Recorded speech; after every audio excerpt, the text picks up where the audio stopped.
Hey guys.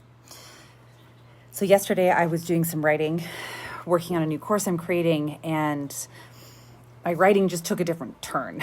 It went somewhere else, as that does sometimes. I don't know if that's ever happened to you. You start going down one path and all of a sudden you realize something else. But, when I was 20, and this is where my writing went, so I thought I would share it because someone who's been a long time activist in the body love industry and who's a big believer in being more in life and not just less on a scale, I think that this was a big realization that was life-changing and body-changing for me. So when I was 20, I was sitting around with several girlfriends and the topic of our bodies and how we feel about them came up. And someone said, well, who actually is happy with their body anyway? And there were 5 of us. And we're 20. We were strong and smart and successful in the careers that we'd already started. And one of us, and it wasn't me, said, I do. I like my body. And the horror of that moment for me was not that 4 of us didn't like our bodies. It was that one person did, and I didn't know that that was possible at that time. I'm 20. That someone could truly like their body was like a foreign thing to me. I actually didn't even realize, and I was shocked. And it wasn't a judgmental thing. I wasn't looking at her body and thinking, how can you like your body?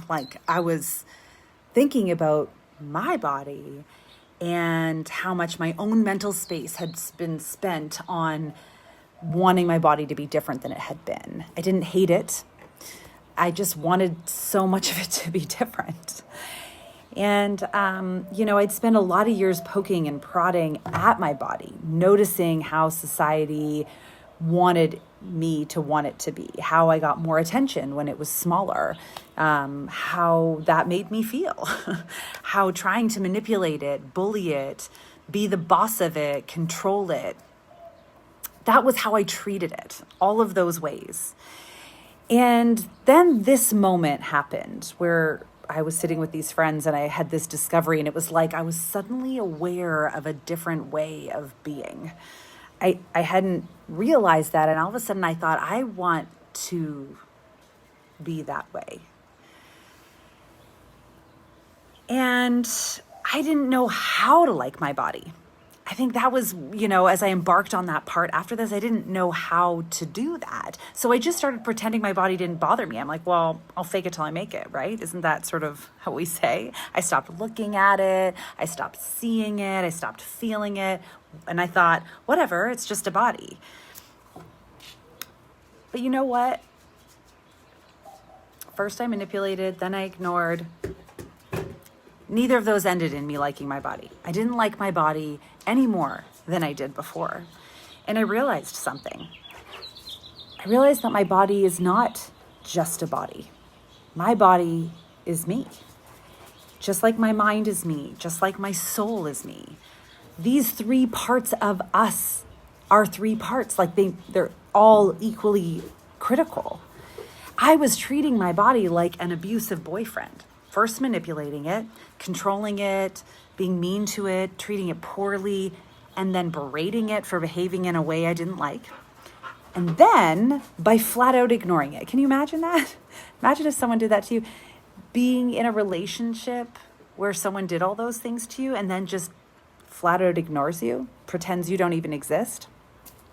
My body, who is just as much a part of me as my mind and my soul, is in a relationship with my mind and my soul. And all of us deserves a seat at the table. This was game-changing for me in my self-love. It's when I finally pulled out a chair at the table and she took her seat at the table of me. And in that moment, I didn't like my body. We just became love together. That's what happened in that moment. So if you are struggling with this piece, with liking your body, being happy with your body, with focusing so much on your body, remember that your body gets to have a seat at the table just as much as your mind and your soul. And that means she gets a say. She gets to be heard. She gets respect and grace and kindness, because that is what happens in a loving relationship. Your body, she has her own needs. And I'm not sure why we look at our body as a thing and not us. I think it's because it's such a tangible thing compared to our mind and our soul, right? It makes us whole. We feel like it's a thing, but it's not a thing. It's part of us. So if you're struggling with that area, take some time and really pull out a chair and give your body a seat at the table, because that is when you start to realize it's not about liking it, we don't say, I like my mind, I don't like my mind. We don't say, I like my soul, I don't like my soul. It just is. And it just is that way for our bodies too. Pull out the seat and give her a seat at the table. If I can help with anything, please reach out. That's what I'm here for. And that's all I have for you today.